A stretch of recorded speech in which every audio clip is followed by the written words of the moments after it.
Hi, guys. It's Jamal again, and I'm here to talk to you a little bit. I'm hoping to hear back from you guys about stuff that's going on out there. But I am watching it news, and from the looks of it, the Russian logistics looks horrible. They're running out of gas.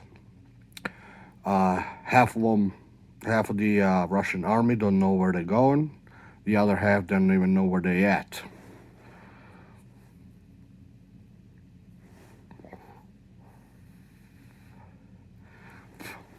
So, was this planned correctly? Did Putin go crazy?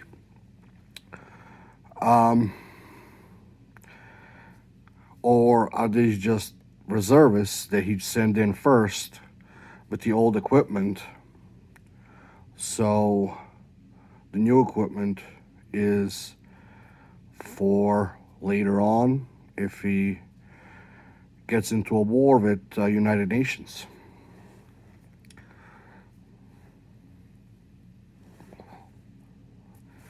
From the looks of it, Russians are not attacking at night. At least they're not moving at night.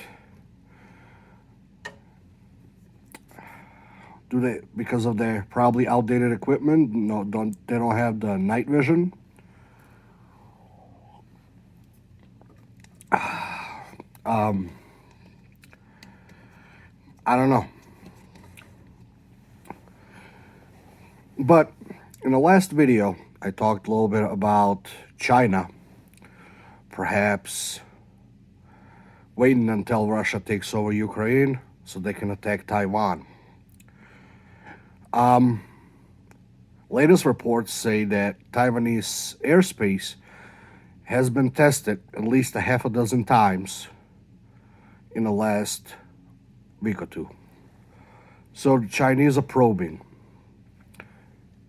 So we might be involved in this. If you want to know how China is going to pull us into this war, watch the video before this one.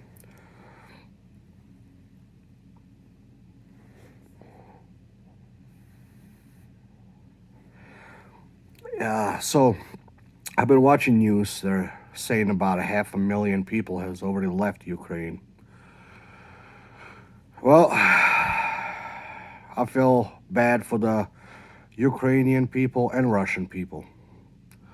All these sanctions they have put on Russia, they really not going to do anything to Putin or any of his buddies. They're all very well set. Who's not ready for this? Well, regular Russian people. They're the ones that are going to be starving. They're the ones that are going to be hungry and thirsty. Trust me. I grew up in a war-torn country, and thankfully I grew up in a place that you're able to grow your own food and have some livestock. So we survived. There were some days better than others. But people in the cities, they don't have that option. Okay? People in the country, you can work for some food. If your neighbor has some and he needs some help working a farm, he may throw some food your way if you work really, really hard for him. Nothing wrong with that.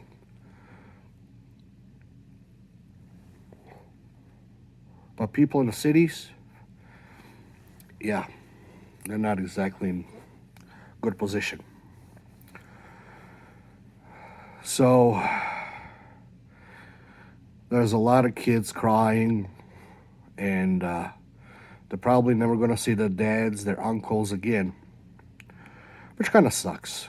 I mean, it really, really sucks. But the ones that we gotta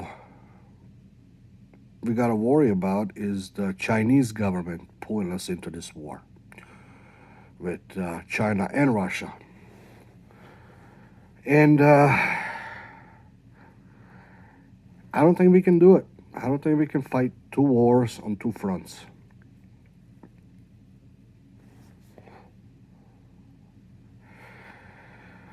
Now, there is some talks between Russians and Ukrainians in Belarus. For God's sake, Belarus is another puppet state of Russia, which makes Ukrainian government being pretty much ganged up on. And I'm pretty sure they're trying to figure out. They just try to stall Ukrainians to see if they can slow them down so they can take over the country a little bit faster and get their logistics taken care of. We've seen long convoys of Russian equipment, new equipment, still behind the lines. So, what are they waiting for? Something for you to think about. Is it for Ukraine or is it for Poland?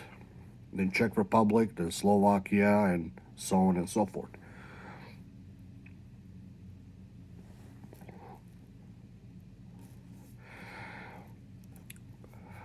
Well, I think that's pretty much it.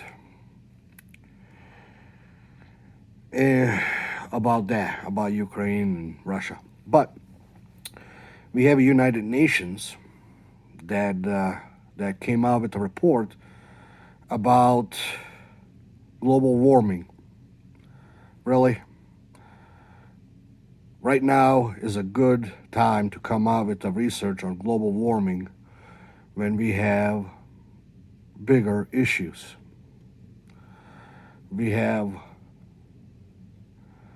people dying, people running away, kids probably never going to see their parents again, and we're worrying about global warming. Good job, UN. Fuck you, you worthless. I have news for you. The Earth has been warming up for thousands of years, and it's going to keep warming up. Then we're going to have an ice age, and it's going to keep warming up again, and so on and so forth. This is not the first time that Earth has been warm. And in previous warm times, humans weren't even there yet. So it's not our fault. It's just the way the Earth is.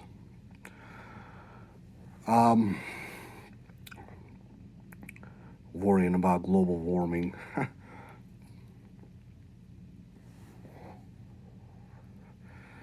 I would worry about Russia taking over Chernobyl area,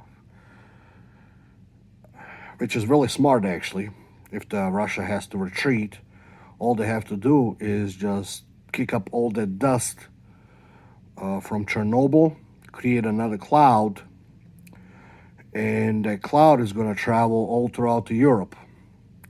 I remember when I was a kid, Chernobyl blew up, and we weren't able to eat vegetables that year, and I wasn't even able to play on the grass because of the cloud from Chernobyl.